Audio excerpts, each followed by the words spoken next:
Hai, Assalamualaikum dan selamat malam kepada para panel sekalian.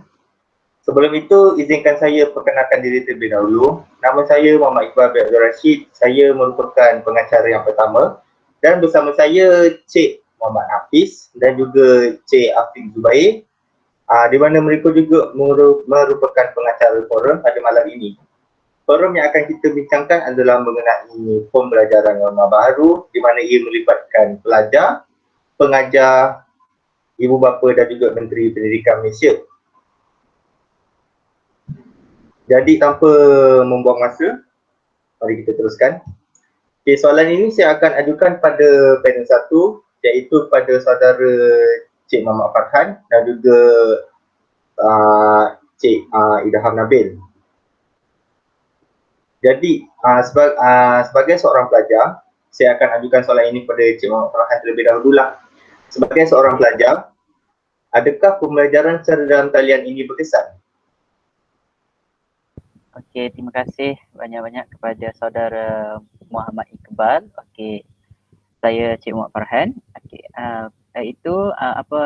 adakah kelas dalam talian berkesan ataupun tidak? Okey, pada saya sebagai seorang pelajar kurang berkesan kerana ada 3 aspek. Yang pertama dari segi akses jaringan internet, yang mana sekiranya sesetengah pelajar yang berada di pendalaman ataupun suasana di kampungan mungkin sukar untuk mengakses internet kerana dan sukar untuk mengikuti kelas dalam talian. Seterusnya, aspek yang kedua adalah gangguan sekeliling, iaitu gangguan dari segi bising, suasana yang ketika pelajar berada di rumah mungkin mengganggu dari segi bisingnya suasana sekeliling rumah itu, dengan gangguan lori ke motor ke mungkin untuk melakukan tugasan mungkin sukar. Dan seterusnya kemudahan peralatan yang kurang mencukupi. Okey, saya sebagai seorang pelajar yang mempunyai kelas bengkel, mungkin sukar untuk mengikuti kelas bengkel tersebut kerana kelas bengkel ni perlu menghadiri secara bersemuka dengan tenaga pengajar. Tetapi kelas bengkel ni tidak dapat dilakukan kerana penyakit COVID-19 ini masih lagi tidak berakhir. Itu saja daripada saya. Terima kasih. Terima kasih Cik Muhammad Farhan atas pendapat anda tersebut. Jadi saya teruskan lagi dengan soalan yang kedua. Soalan ini saya akan ajukan kepada saudara Idham Nabil. Sebagai seorang pelajar, adakah anda lebih selesa dengan pembelajaran secara atas talian ataupun secara bersemuka? Terima kasih kepada panel yang bertugas. Bagi saya sebagai seorang pelajar, pembelajaran bersemuka atau secara face to face adalah lebih selesa berbanding daripada atas talian. Hal ini kerana pelajar sudah terbiasa belajar bersemuka berbanding di dalam talian. Pelajaran bersemuka amat senang untuk menanyakan soalan kepada pensyarah berbanding di atas talian, yang mungkin pensyarah sibuk atas hal lain atau tidak perasan atas mesej pesanan yang pelajar hantar.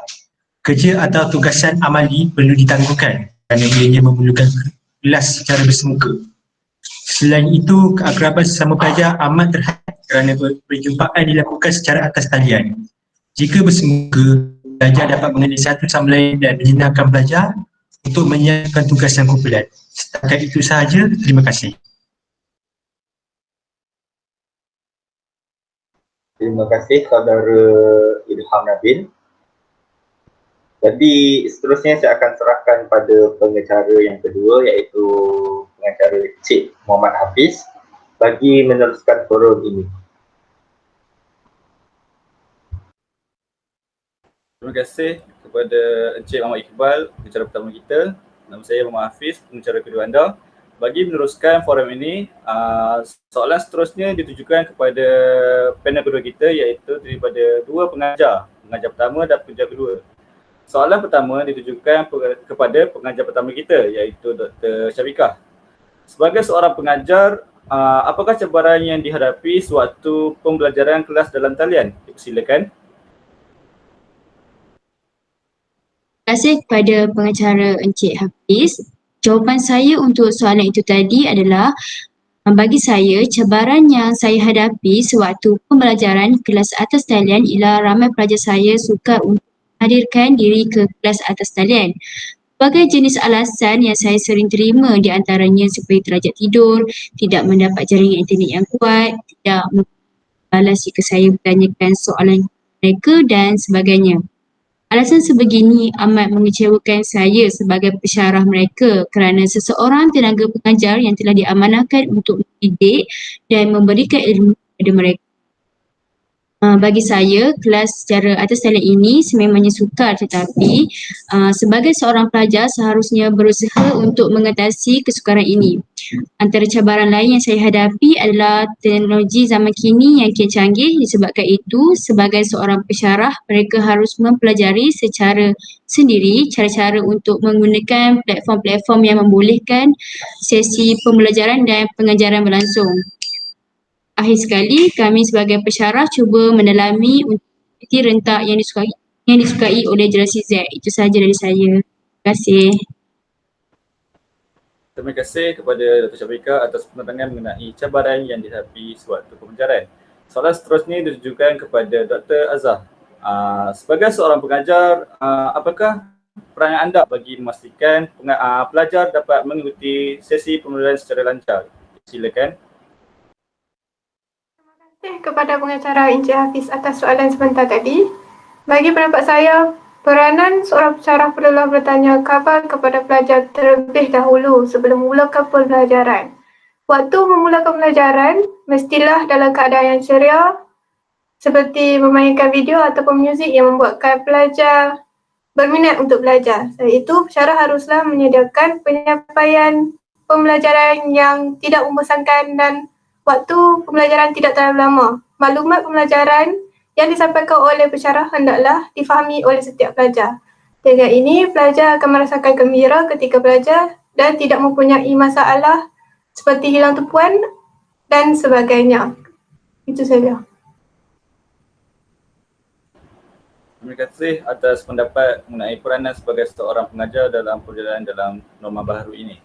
Seterusnya, saya akan serahkan kepada pengacara ketiga kita iaitu Encik Muhammad Hafiz Zubair bagi meneruskan forum ini. Dipersilakan. Terima kasih kepada rakan pengacara saya iaitu Encik Muhammad Hafiz dan Encik Muhammad Iqbal. Okey, soalan ini saya ingin mengajukan kepada wakil dari Persatuan Ibu Bapa iaitu Encik Muhammad Syafiz. Okey, Encik Muhammad Syafiz. Sebagai seorang ibu bapa, apakah anda gusar dengan pembelajaran anak anda secara atas talian? Okey, terima kasih atas soalan yang ditujukan oleh saudara Afiq Zubair. Saya sebagai daripada Persatuan Ibu Bapa tidak gusar dengan norma baru pembelajaran kita pada tahun 2021 ini. Kita sebagai ibu bapa perlu mengambil langkah untuk menjaga anak kita, di mana itu tanggungjawab kita untuk membuatkan anak kita itu lebih dapat menghadam ilmu yang diberikan oleh tenaga pengajar dengan memberikan anak kita tempat yang selesa untuk dia belajar. Seterusnya, saya ingin mencadangkan kepada Kementerian Pelajaran Malaysia di mana melonggarkan sedikit peraturan bagi pelajar yang menyertai kursus teknologi yang di mana mereka memerlukan pembelajaran bersemuka di dalam makmal untuk menyelesaikan tugas-tugas mereka. Akhir sekali saya ingin mengucapkan selamat maju jaya kepada tenaga pengajar dan juga anak-anak di luar sana agar dapat belajar dalam norma baharu ini secara lebih efisien. Sekian, terima kasih. Terima kasih kepada Encik Muhammad Syafiz sebagai wakil Persatuan Ibu Bapa. Seterusnya saya ingin mengajukan soalan kepada Menteri Pelajaran kita iaitu YB Datuk Dr. Muhammad Izamuddin. Okey, soalan yang saya ingin tanyakan, sebagai seorang Menteri Pelajaran, apakah langkah yang boleh anda lakukan bagi memastikan setiap pelajar dapat menjalani kelas online dengan lebih efisien? Ya, terima kasih kepada pengacara majlis. Seperti yang kita tahu, pada pembelajaran norma baharu ini sangatlah membebankan pelajar di mana penularan COVID-19 yang melanda seluruh dunia sudah memperlihatkan peningkatan mendadak penggunaan pembelajaran dalam talian bagi menggantikan pembelajaran dalam kelas bersemuka. Berdasarkan senario ini, boleh disimpulkan bahawa kebanyakan guru dan murid sudah terdedah dengan pembelajaran dalam talian.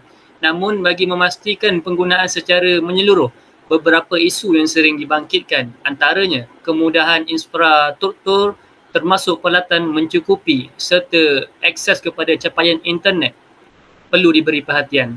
Jadi antara langkah-langkah bagi mengatasi masalah ini, pihak kerajaan telah mengusahakan untuk memberi kemudahan pakej plan internet yang murah khas untuk pembelajaran dalam talian. Selain itu, pelajar yang tidak berkemampuan akan disumbangkan oleh kerajaan komputer riba bagi memudahkan pembelajaran mereka. Setakat ini, kemudahan seperti itu sahaja yang mampu diusahakan oleh kerajaan kepada pelajar-pelajar mengikut perkembangan isu semasa. Sekian, terima kasih.